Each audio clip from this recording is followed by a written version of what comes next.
Assalamualaikum warahmatullahi wabarakatuh.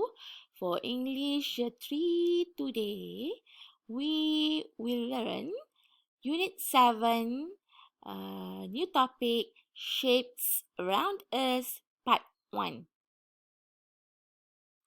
Okay, what is shapes? Apa tu shapes? Okay, shapes ialah bentuk. Shapes ialah bentuk. Okay, now let's listen and say. Okay. Mari dengar dan sebut. Okay, ada.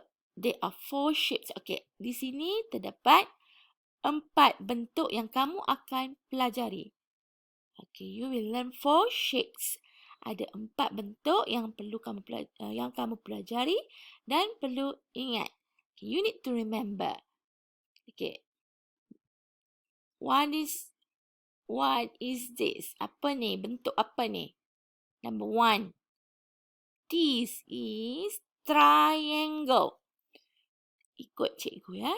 Triangle. Segitiga.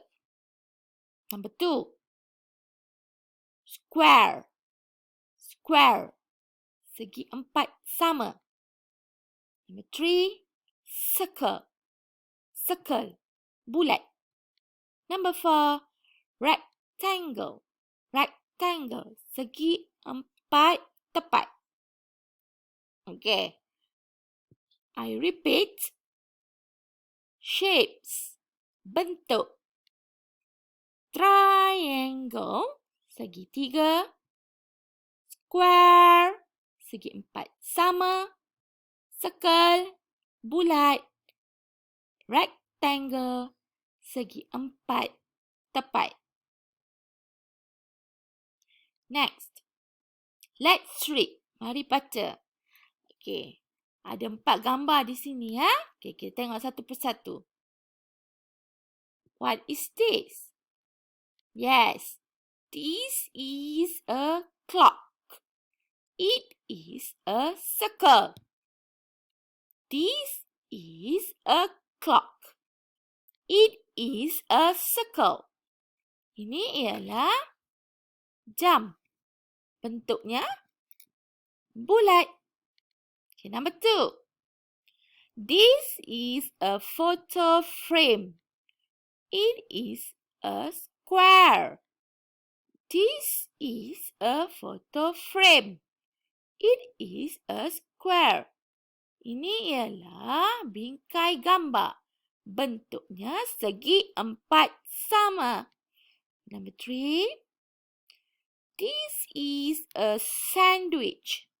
It is a triangle. This is a sandwich. It is a triangle. Ini ialah roti sandwich.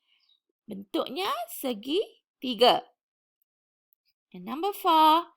This is a duster. It is a rectangle.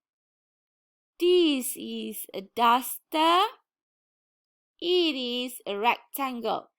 Ini ialah pemadam papan putih. Bentuknya segi 4 tepat. Okay, cikgu harap murid-murid boleh faham dengan penerangan berkenaan dengan bentuk. Hanya 4 bentuk saja yang perlu murid ingat. They are circle, bulat, square, segi 4 sama, triangle, segi 3, and rectangle, segi 4 tepat. Okay, now, for exercise, open your activity book, page 45. Unit 7, Shapes Around Us. Okay, write down day and date. Listen and color. Okay, dengar kemudian warna ya. Okay, cikgu akan terangkan.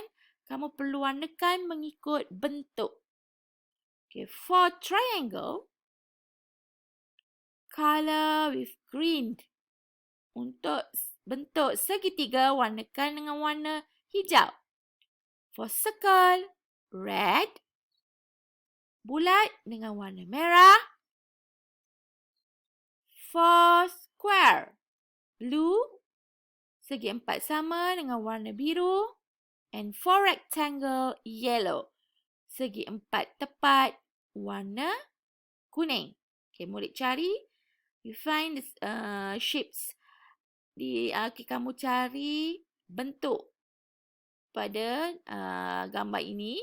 Kemudian warnakan ikut warna yang telah dinyatakan tadi. Okay.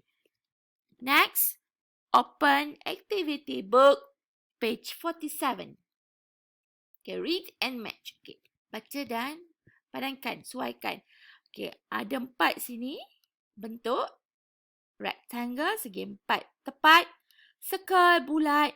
Triangle segi 3. Square segi 4 sama. Okay. Ini gambarnya ya. Clock, jam, photo frame, duster and sandwich. Okay, jadi murid suaikan mana jawapan yang betul berdasarkan gambar dan juga padanan yang diberikan. Okay? Okay, that's all for today. Till next time. Assalamualaikum warahmatullahi wabarakatuh.